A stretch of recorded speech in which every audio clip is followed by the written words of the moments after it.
Bismillahirrahmanirrahim. Alhamdulillahirabbil alamin. Allahumma shalli wa sallim ala sayyidina Muhammad wa ala alihi wa sahbihi ajmain. Rabbi shrah li sadri wa yassir li amri wa hlul 'uqdatam min lisani yafqahu qawli wa saddid lisani wahdi qalbi bihaqqi sayyidina Muhammadin sallallahu alaihi wasallam. Ya, kita melanjutkan belajar kita melalui bimbingan Al-Imam Az-Zarnuji dalam kitab beliau Ta'limul Muta'allim sampai perkataan beliau qala qailun qala al-musannif rahimahullahu ta'ala wa nafa'ana bihi wa bi ulumihi wa bi ulumi masyayikhihi fid dharain amin ila an qala qailun, berkata seorang penyair, usika fi nazmil kalami bi khamsatin, aku mewasiatkan kepadamu dalam merangkai ucapan dengan 5 hal. Kalau engkau ingin bicara, engkau ingin menyampaikan sesuatu, ingatlah 5 hal ini. Saya wasiatkan engkau, kalau ngomong nih 5 hal ini diperhatikan. In kunta lil musi asyafiqi muti'a, jika engkau patuh terhadap orang yang memberi nasihat, yang mana orang yang memberi wasiat itu sayang kepadamu. Jika engkau patuh terhadap orang yang memberi wasiat, yang mana orang yang memberikan wasiat kepadamu itu sangat sayang kepadamu. La taghfulan, janganlah engkau lalai. Yang pertama daripada 5 hal, sababal kalam, sabab pembicaraan. Sababal kalam, sebab pembicaraan. Harus ada sebabnya ngomong. Kalau nggak ada sebabnya ya ngalor ngidul. Ya, harus punya sebab, konsepnya apa gitu. Jangan asal jeblak, jangan asal ngomong, dipikir dulu sebabnya apa nih. Ya.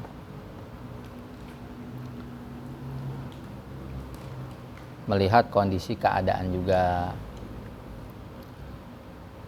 Kalau kondisinya perayaan Maulid, maka yang diomongin tentang Nabi Muhammad gitu. Wa waqtahu, dan juga waktunya. Kalau mau ngomong, waktunya lihat tepat apa enggak nih kalau diomongin sekarang gitu. Jangan orang lagi sakit gigi ditegur, akhirnya gelas melayang. Lagi sakit kita dulu, nunggu sembuh dulu, baru kita omongin, baru kita nasehatin gitu. Wal kaifa, dan juga caranya bagaimana.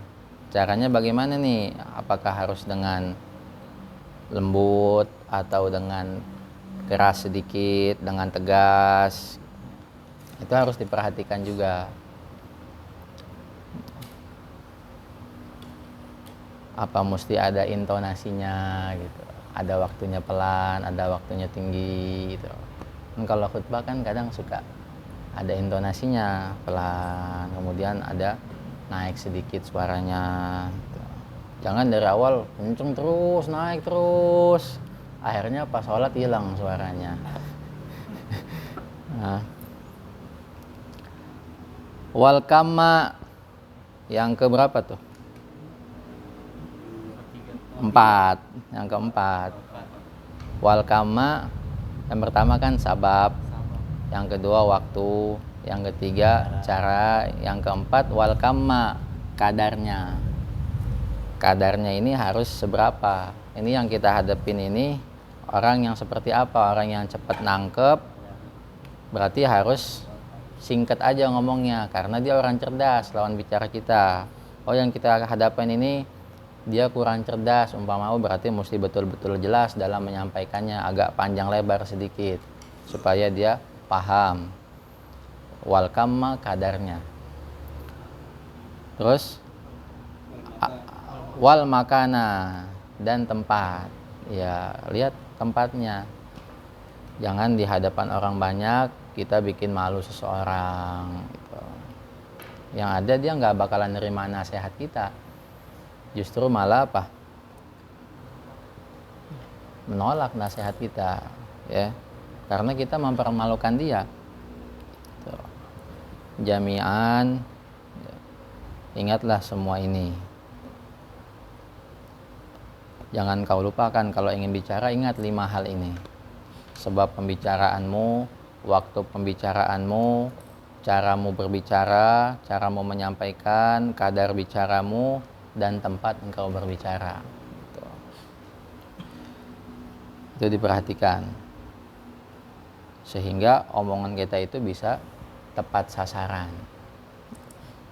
Karena seperti pelajaran yang lalu, ucapan itu seperti anak panah. Anak panah kalau kita udah tembakin, udah kita lepas, nggak bisa balik lagi. Salah sasaran, kena orang, wah nasib. Omongan juga begitu, harus pas. Jangan sampai salah ngomong nggak bisa ditarik lagi, bisa jadi petaka. Pikir-pikir dulu kalau mau ngomong, jangan udah ngomong baru mikir, terbalik. Wa yakunu mustafidan fi jamil awqat wal ahwal min jamil ashkhas, dan hendaknya seorang pelajar ilmu itu dia selalu mengambil faedah dalam setiap waktu dan keadaannya, dimanapun dia berada, kapanpun dia berada, dia selalu mengambil faedah. Maka jangan tinggalkan yang namanya catatan kecil, ada buku kecil, ada pulpen di saku ente, karena ente nggak tahu, siapa tahu ente ketemu sama orang alim di suatu tempat, dia nyampein ilmunya, ente langsung catat. Karena ma kutib gor wa ma hufiz far, semua ilmu yang dicatat itu gor, dia akan tetap kekal. Lihat Imam Zarnuji mengabadikan ilmunya dalam tulisan sehingga kita bisa menikmatinya. Coba kalau nggak dicatat, nggak bisa kita menikmati ilmunya beliau. Wa ma hufiz far, ilmu yang dihafal itu bakalan kabur. Sehebat apapun hafalan ente, kalau ente nggak mau hafazo, pasti lupa, hilang. Maka dicatat, ya, punya catatan kecil. Sekarang HP-nya dijadikan alat untuk mencatat ilmu, tuh, ya. Jangan HP-nya buat buka palapa mulu.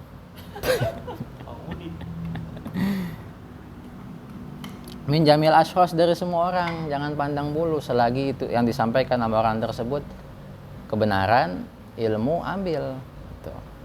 Jangan lihat siapa yang bicara, tapi lihat apa yang dibicarakan. Qala Rasulullah sallallahu alaihi wasallam, telah bersabda Rasulullah sallallahu alaihi wasallam, al hikmatu dhalatul mu'min, aina ma wajadaha akhadhaha. Kata Nabi, hikmah itu adalah barang hilangnya orang mukmin. Dimanapun seorang mukmin mendapati hikmah, akhadhaha, hendaknya dia mengambilnya. Ya, meskipun itu hikmah, itu ilmu yang manfaat keluar dari orang yang fasik, orang yang suka melakukan dosa besar, ambil. Karena yang namanya hikmah, kata Nabi, barang hilangnya orang mukmin. Dimanapun dia berada, ambil. Meskipun dari orang yang gak benar, meskipun dari orang yang bukan Islam, selagi itu hikmah, benar, terima. Gitu. Jangan fanatik buta. Kalau bukan dari dia, saya nggak mau belajar. Kalau bukan dari dia, saya nggak mau ngambil ilmu. Jangan seperti itu. Ambil ilmu dari semua orang, selagi itu kebenaran, terima. Karena kata Nabi, hikmah itu adalah barang hilangnya orang mukmin. Wakila, dan dikatakan khudz ma sofa wada' ma kadar. Sebagian ulama mengatakan ambillah yang jernih, tinggalkan yang keruh. Artinya ambil yang baik-baiknya. Ada orang menyampaikan ilmu, mungkin orang tersebut masih banyak kekurangannya, masih suka melakukan perbuatan dosa, ya. Apa yang dia sampaikan itu baik, ambil yang baiknya. Yang buruknya tinggalin, jangan diambil, gitu.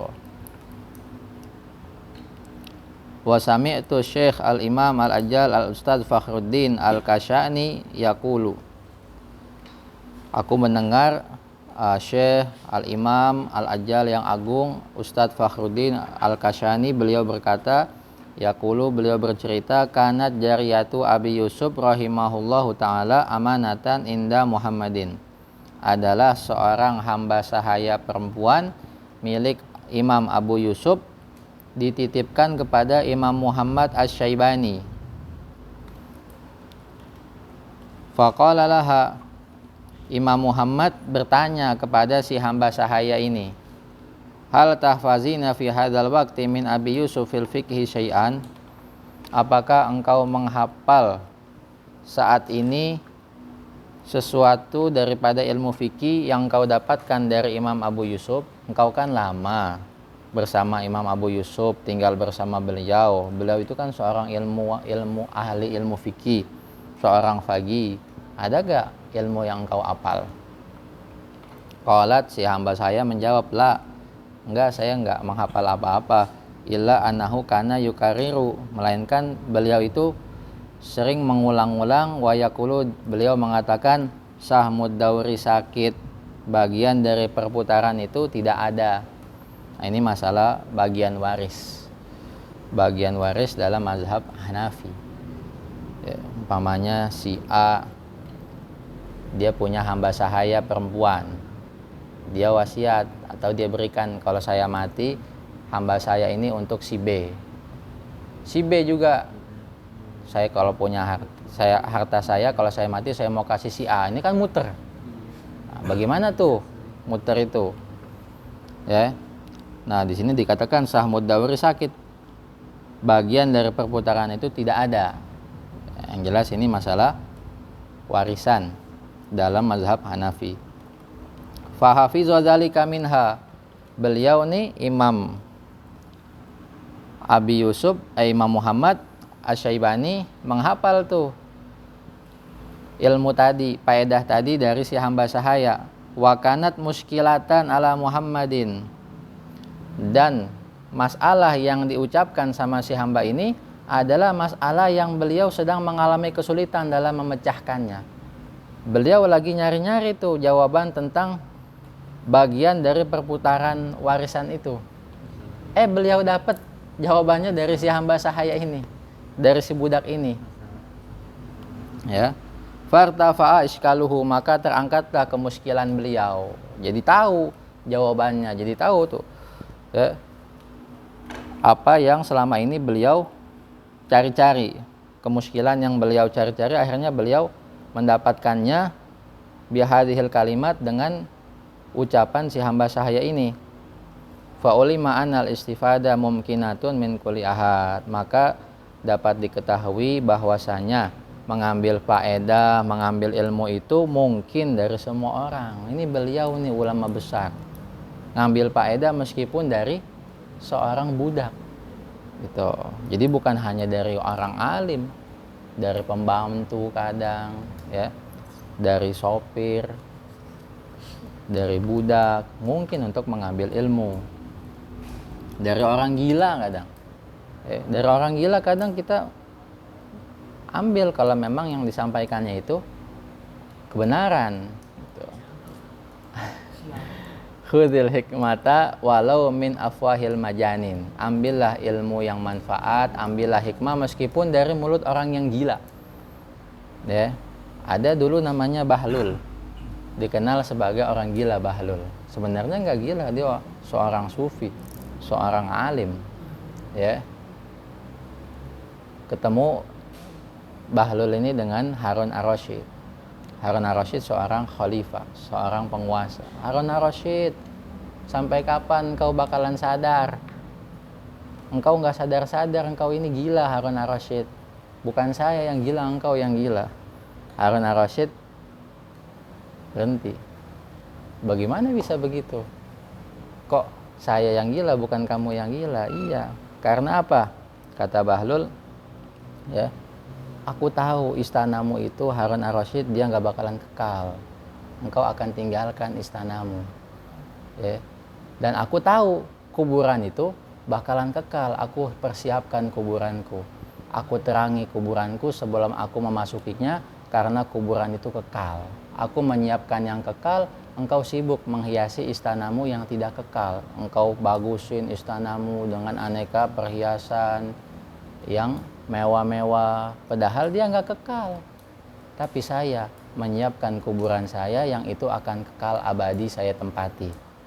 Jadi yang jelas siapa sekarang? Ya, engkau benar. Innaka lasadiq. Engkau ini benar. Zidni, tambahin nasihat buat saya, kata Imam Harun Ar-Rasyid. Teruslah engkau berpegang kepada kitabullah, kepada Al-Quran. Di dalamnya terdapat khobar, terdapat banyak pelajaran, terdapat nasihat, terdapat keselamatan. Imam Harun Ar-Rasyid bilang, engkau punya hajat gak? Biar saya kabulkan hajatmu. Engkau kepengen apa? Bilang. Yang pasti bukan pengen martabak. Ya, aku menginginkan 3 hal. Jika engkau bisa memberikan 3 hal ini kepadaku, aku bersyukur, aku berterima kasih kepadamu. Yang pertama, tambahkan umurku. Kata Harun Ar-Rasyid, gak bisa saya. Suruh nambahin umur ente, gak bisa, saya gak mampu, bukan Tuhan saya. Yang kedua, selamatkan saya dari malaikat Israel, supaya dia nggak bisa nyambut nyawa saya. Nggak mampu saya, kata Khalifah Harun Ar-Rasyid. Yang ketiga, masukkan saya ke dalam surga, jauhkan saya dari neraka. Nggak mampu saya. Kalau begitu engkau itu bukan raja sebenarnya, engkau itu cuman hamba. Saya nggak butuh sama hamba, kata Bahlul. Ya, mengambil hikmah dari siapapun, luar biasa. Meskipun dari mulut orang gila. Si Anto kadang suka sholawatan dia. Itu kita contoh. Orang gila aja mau sholawat, masa kita yang waras nggak mau sholawat? Sholawat itu mendatangkan rahmat, mendatangkan ampunan, ya, mendatangkan keberkahan. Walihada qala Abu Yusuf hina qila lahu, oleh karena inilah Imam Abu Yusuf beliau berkata ketika beliau ditanya, bima adraktal ilma, dengan apa engkau mendapatkan ilmu wahai Imam Abu Yusuf? Engkau ini orang yang memiliki ilmu yang sangat luas, ilmumu laksana lautan. Rahasianya apa engkau bisa mendapatkan ilmu seluas itu? Qala, beliau menjawab, mastankaftu minal istifadah. Saya nggak pernah malu dalam mengambil faedah. Saya mengambil ilmu dari semua orang. Saya kumpulkan ilmu dari semua orang. Saya nggak pernah malu meskipun dari orang yang di bawah saya, dari orang yang gila, dari orang yang fasik. Saya ambil ilmu dari semua orang. Wa ma bakhiltu minal ifadah, dan saya tidak pernah pelit dalam mengajar, dalam menyampaikan ilmu, dalam menyampaikan faedah. Karena orang yang mengajar itu, orang yang mengajarkan ilmu kepada orang lain, ilmunya ditambahin sama Allah. Kata Nabi, man amila bima alima awrathahullahu ilma ma lam ya'lam. Siapa yang mengamalkan ilmu yang dia ketahui, diajarkan kepada orang lain, Allah akan anugerahkan kepada dia ilmu yang belum diketahui. Jadi kalau ente ngajar, ya ntar ilmu ente ditambahin sama Allah. Jangan ragu-ragu buat ngajar itu, ditambahin ilmu ente nggak bakalan berkurang. Itu, ya. Nah, ini sampai di sini dulu. Ya. Jadi kita mengambil ilmu dari siapapun, meskipun dari mulut orang yang gila. Dan juga jangan lupa, jika kita ingin berbicara, apalagi ingin menyampaikan ilmu, ingat 5 hal tadi. Sebab kita bicara, ya harus punya konsepnya, waktu kita bicara, cara kita menyampaikan, dan juga kadar pembicaraan kita. Jangan semuanya diomongin. Akhirnya khutbah Jumat sampai 1 jam, sampai 2 jam. Harus kadarnya harus pas. Wal makan dan juga tempatnya, kondisinya, gitu ya. Semoga Allah Subhanahu wa taala memberikan kepada kita ilmu yang bermanfaat. Allah anugerahkan kepada kita ilmu yang belum kita ketahui.